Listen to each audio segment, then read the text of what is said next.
She's pretty cool. Welcome back, everyone. We are here with yet another amazing We're guest. multiplying. We are multiplying, and the fourth member of our band, really. So welcome, Rick. Thank you. I feel like the fifth Beatle here, right? Yeah, it's lovely. Or the first Beatle. For the fourth Beatle, right? Sounds Yeah. pretty cool. So for those of you that don't know, Rick Barnes is the owner and what else are you? Owner and Operator. operator. Yeah, right. Just Per- general. He's the biggest badass that I personally know. And he owns Rax Studios, and I have been working with Rick Barnes for many, many years on our personal projects, or my personal project. And when Syzygal sort of came together and it was time to pick a studio and decide where we were going to go, it only seemed natural that we were going to call Rick and see how that worked out for us. And what do you think? Do you think it worked out, fellas? Yeah, it worked out great. Well, It's amazing. I, for one, am very happy that you called, and very happy that we're working together. So it's been a really fun project. So we came to you actually with the song that we just released, Control. And this was the first song that we brought to the studio, the first song that we finalized writing wise. And so that was our first experience with you, Rick. So do you want to tell us what you thought about the whole process? yeah, and also just how it started and where we're at. I mean, it's really come a long way. Sure. Well, the first thing that you introduced me to was Mickey's programming, which is pretty awesome, and then your vocal layout for the song, which was strong, really strong.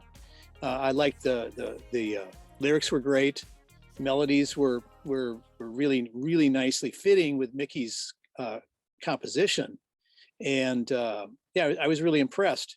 And then doubly impressed because Mickey and Darren's desire to have live drums on it, because that is one thing that I really enjoy doing, is mixing up live with synth and electronica.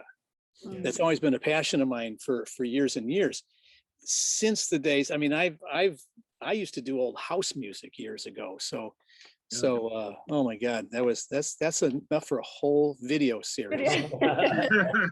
we don't want to get into that tonight, but it has been a big passion of mine to mix live music with electronica, as I said. And Darren's drumming, he came in well after I heard the tune and we set up a drum session. Darren came in and threw down his part that he does live, and it was great. He meshed up really well, and sometimes it doesn't work. Sometimes doing this doesn't work. Mickey's programming was excellent, to the fact that he wasn't heavily overburdened with like Darren's parts. So the two parts were working together instead of clashing, and having me figure that out. It worked out really well. So everybody was, I think there's obviously you guys had planned for this, and it was planned out really well. So congrats on that. Yeah. I mean, I think the fact that Mickey and Darren have been playing together for so long. I mean, that's in one of the other episodes we talked about how Mickey I think, he is kind of the mastermind of this, and he just kind of sees how it's all going to come together, I think, before any of us really do. I don't know. It to a certain extent, maybe that's true, but like what happens at Rax Tracks actually is, I didn't know that was what was going to happen. I had no idea. So, I mean, I knew that we wanted to have live drums on it, but I think when we came to Rick, that was the only thing that I really brought to the table was, I was like, hey, well, that's true. That's true, Mickey. But that was a nice evolution then too, because we started to see, well, okay, well, this is working. And then I think we worked with Anna next, and we said, okay, this is definitely working, because she got her parts really realize then. And then we started, it's been an evolution. I mean, everything has been one step at a time, and they've been, the creation has been working out on that building block basis, and Yeah. it's the way to do things, Well, to and be this creative. song, I think the song taught us a lot. I mean, Yeah. I think, our format now, the way that we go into the studio is very different. I mean, I feel like there's way more pre-production that happens now before Darren comes in. And, Sure. I mean, Yeah, definitely. Rick, you and I, when we go into the studio, I feel like before it was like, it was this evolutionary thing where we, I think we did like, what was it, like 6 songs. And then like on the 7th song, or maybe it was the 6th song, we're like, oh wait, we want to add like way more layers of harmonies to this. And then we had to go back and actually like redo a bunch of songs. That happened because, Anna and I were really kind of exploding on this vocal side of it. And it was coming out real cool. I mean, it's something, it's been a big passion of mine is to really work vocally and do stacked harmonies and effects and really create a vibe vocally, along with the synth and the programming and the live drumming. Man, it just all gelled. And you're right, we kept building each song after Control. After Control. Control, we just kind of realized your layout, which was great. You had your tracks that you recorded at home and played for me, and they were really pretty awesome. So we just kind of went with that. I remember you going, okay, well, I'm going to do like oohs here, and then and so we did the oohs, and then okay, we're going to do the ahs here, and we did the ah. We're going to do the ooh la las there. No, Yeah, no, I mean, it's not far off. yeah, but then yeah, as we gradually were working more and more together with this, we started to take a lot more chances with the material, and really thanks to Mickey and Darren for appreciating it, because we were going out on a limb, really like building up some crazy ass vocals. Weird. Yeah, when the keyboard would come out, and I was like, okay, now we've reached like a new realm here. Yeah, all right, let's sing this, right? Play the notes, and it was fun. It was a lot of fun. But then, yes, we did I think it was by the 5th song or so, we had reached a pinnacle. I think it was Twitchy was really rocking. And I remember Mickey saying, well, geez, this sounds so good. I think we gotta go do the other one.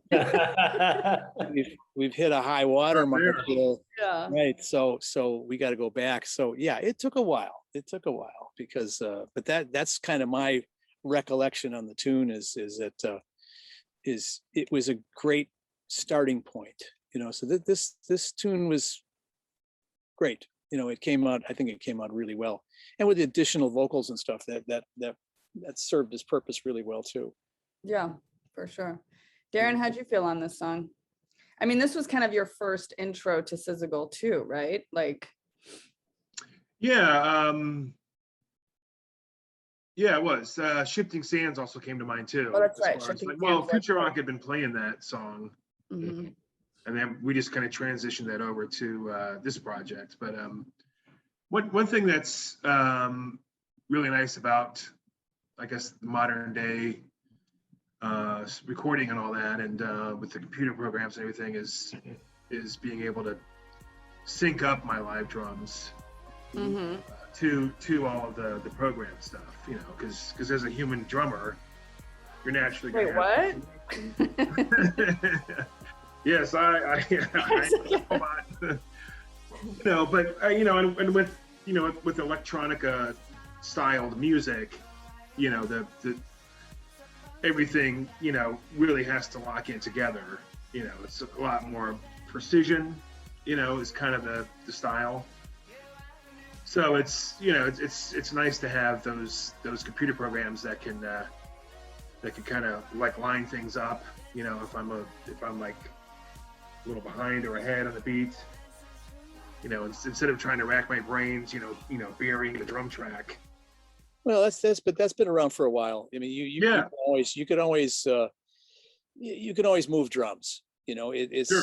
with Pro Tools or Logic or some of the programs out there right now. I mean, it's been available, Yeah, but the it's basics. nice to have that.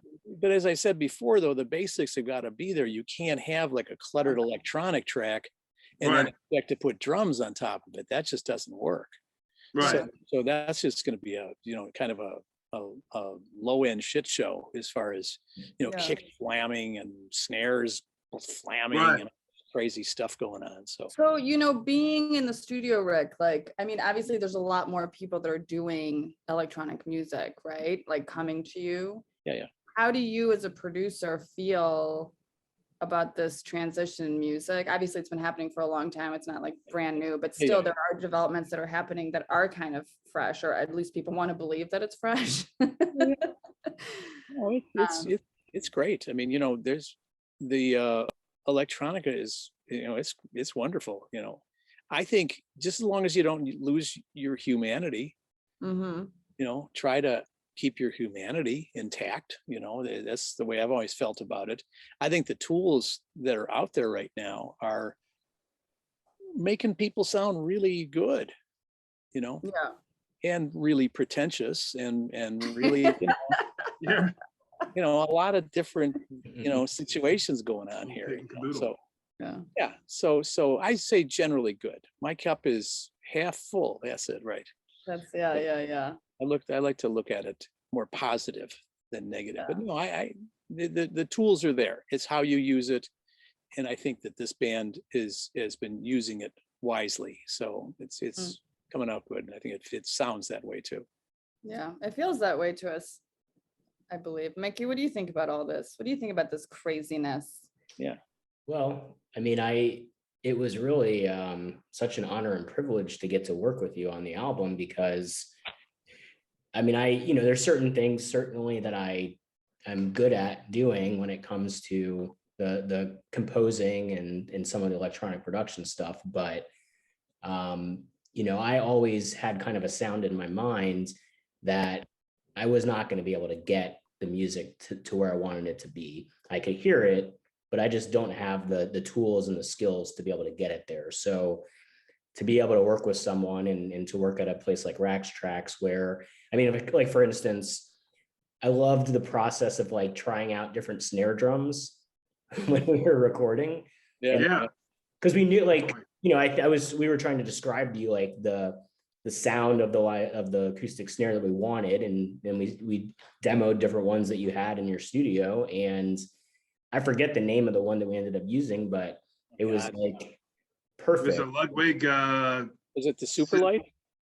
I think so. Or I think what is the other one called? The symphonic or the? No, boy, you're catching me. Maybe it's the Superlight. I would think it was the Superlight, right? Or Yeah, I need to get me one of those. And and it, like, that one that we ended up using, I mean, it was just like that perfect sounds that we wanted to go for with the snare sound. And that, because that's what I'm doing when I'm, a lot of times when I'm composing the music, is trying out different sounds, and I have like a sound in mind, and then I'm trying to find that perfect sound, and then like once I'm like get the sound I want, I'm still like putting filters on it and like really just like tweaking the filter just so it's like exactly the timbre that I want. And it's not easy though, finding the right drum too. And there's a lot of gnashing of teeth going on there, trying to get that together. I mean, it's Superphonic was the other one. That's it. That's the one. Yeah. Possibly it was the Ludwig Superphonic. That's kind of a deep, but I remember we used a deep drum, and then we did put some muffling on it, Yeah. We either used, a towel or, or something, a Half fat tape. or tape or, whatever, threw a wallet on there, who knows? Yeah. it's tape really, over. I threw a few masks on there, Yeah, I got that really good fat snare sound, but not like too fat, But the wallet was a muffler back in the day. On Literally, top of the drum? yeah. Drummers would just throw their wallet on the snare. Yeah, yeah. That's for real, right? But funny.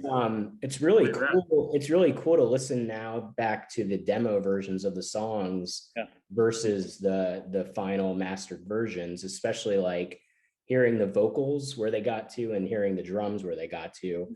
And I'm not gonna say it sounds like a completely different song, but like, I mean, it's certainly night and day when it comes to the production, and like what happened at the studio really brought the songs to life. Yeah. And Thanks. Well, thanks. But yeah, this is highly produced music though too.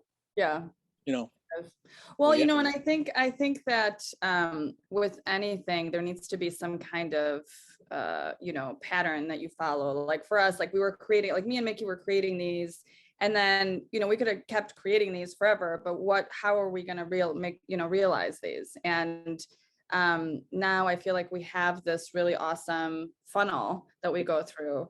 And Rick, you're like a really key part of this. Like I couldn't imagine Control. Again, I keep bringing up Control as this, like, you know, song that really helped us evolve that pattern, because we did things differently. We did the vocals after the drums, which we've never done again, because that doesn't make sense, right? And it just, now it seems so much more fluid, and I think that fluidity is what's going to help us continue to grow as a project. Instead of having obstacles, we have this like open pathway. I'm really excited about the next set of songs that we're going to work on with you, because we can take all the learnings that we got from the first set that we worked on with you, and we really, by the last few songs, had fine-tuned the process really well. And so Yeah, now we got a high bar. We got a high bar. Yeah, Speaking of high, I think Rick keeps pushing me higher and higher too in the studio. More vocal layers. Are we talking about like higher pitch? Yeah, all types of things, and then harmony, like these, man, sometimes it's just like, I'm like, I can't hear it, Rick, I can't hear it. Mariah Carey. You did, and you could. Yeah, and dog whistle register. Yeah, but it's a lot of fun. But yeah, you know, I would say with that, you know, familiarity breeds confidence. Yep. So yeah, so I think, you know, that'll definitely help for our next session or sessions. Onward and upward. One thing I want to mention is also you played guitar. Yes. Let's not forget that. Yeah, a little bit. That was a pleasant surprise. Not like Justin. I thought you were going to do that, and then all of a sudden you're like, yeah, I recorded some guitar out there. Well, you know what? I will do more. Yes, because I will love to do more. Right. That's a matter of time, and because I'm, you know, as opposed to session guitarists who throw down immediately, like Justin Canavan. Yes, Justin Canavan, which is on this project because of you, Rick. And again, we could not be more thrilled to have his talents like on 4 of the songs. Yep. On this record. Well, let me say a little bit about Justin too. Is just a little you know, a little plug, and kind of my history with Justin is that he went to Columbia College, and while I was teaching there, and I got to meet him at Columbia, and yeah, he has come so far. I'm so thrilled at what a unbelievably great guitar player he is. Yeah. That guy's just, wow, he just keeps getting better and better and better. So I'm really, really proud of him. But immediately before he played on Syzygal stuff, I've been working on a record with he and Doug Ferdinand, and they finally came up. I kept calling it the Justin Doug experience, you know. I mean, it just they wouldn't come up with a name, you know, and I was just like, come on, guys, you know, we gotta pick a name for your band. The music is outstanding. It's so good. Oh my God, they had Ruben Garza play drums, and Andrew Vogt on bass, and holy crap, what a great record. So I do want to plug that record too, for anybody that's watching. It's a band called Judo. Yes. And again, these guys, you know, Justin, J-U, and Doug, D-O. So that was clever, the clever symbiosis of names. Oh, there you go. I actually like meaning. I think it's lovely. Yeah. I mean, you know, coming up with the name. How did you come up with Rax Tracks, Rick? Oh, geez, that was just that was kind of a joke way back in the day, you know, it was Uh-huh. kind of a joke on Wax Tracks, and it was off of my name, Rick Rax, you know, and it stuck. So I said, I can't change it now. So It's it was perfect. just a It's goofy. incorporated. We are a corporation, by the way, right?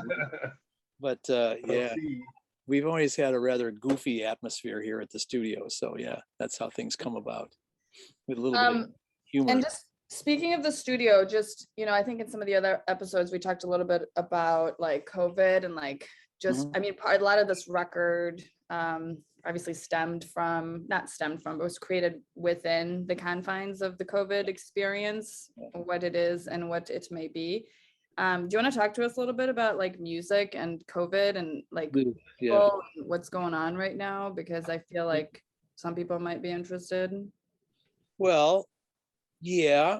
I mean, we're being careful. You Yeah. know, we everybody's masked up. And COVID has been certainly a pain in the ass. Well, thank goodness nobody has had serious problems Yeah. that we know of, and we're really lucky for that.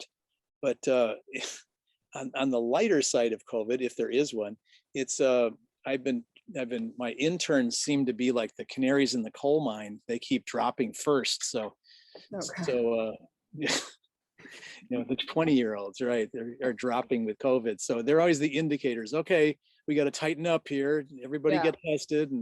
But we've done a lot of tests. I probably had like, you know, 8 to 10 tests, as is, I'm sure everybody, you know, in this thing has been doing testing like crazy. But we're careful. We're masking. We're taking temperatures. We're trying to keep distance. We're not overloading control rooms. Sometimes we'll have the band just be in the live room as opposed to being in the control room with our engineers, and just using a lot of common sense. And we've really been okay, you know, and business has been raging. So yeah, that's what I was going to ask. Like, so people are coming, like they're coming and they're recording. I mean, people are hungry to create. It's really, from my point of view, beautiful, because yeah, I mean, we had a band in this weekend called Radio Free Honduras, and man, these cats were good. Oh my goodness. And playing Latin jazz fusion, really great band. Andy Shoemaker is the producer engineer on that, and I'm just excited to see people like that who I've never met, and come, you know, all of a sudden come on in and bring their band. So exactly.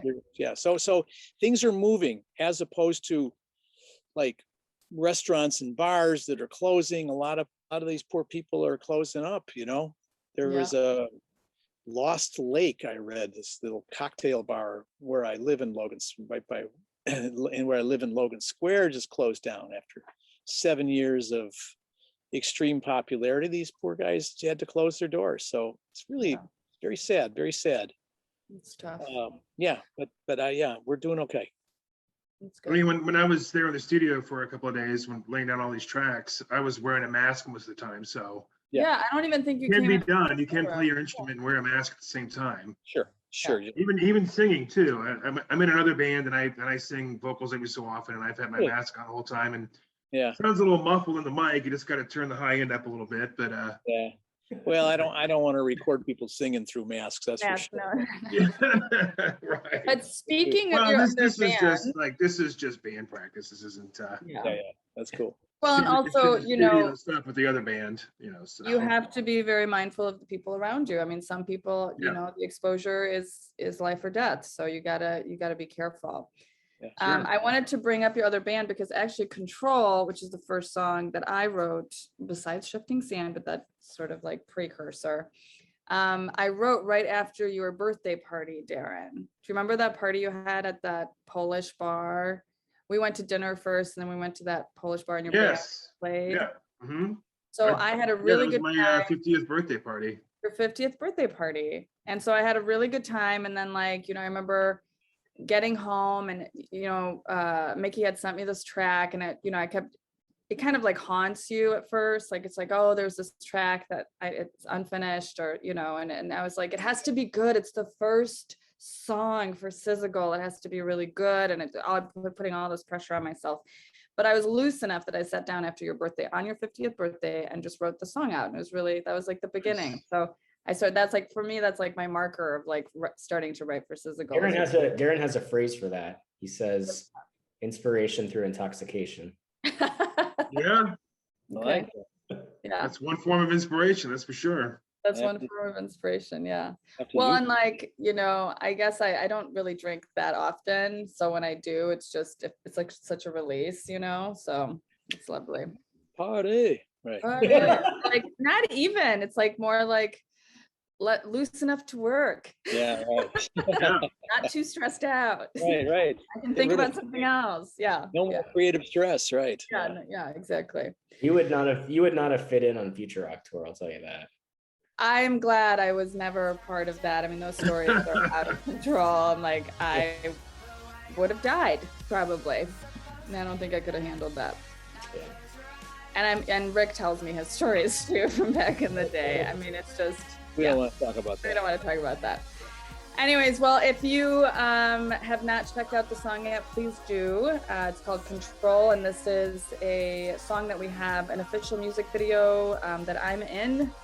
So that's fun. Whoop, whoop. Whoop, whoop. And we will be releasing another song this Thursday. Again, we're getting close to our official CD release on February 2nd, 2022. And thanks for listening. And thanks for joining us, Rick. You're the best. Welcome. Glad to be here. Love to all of you. See you next time. Bye.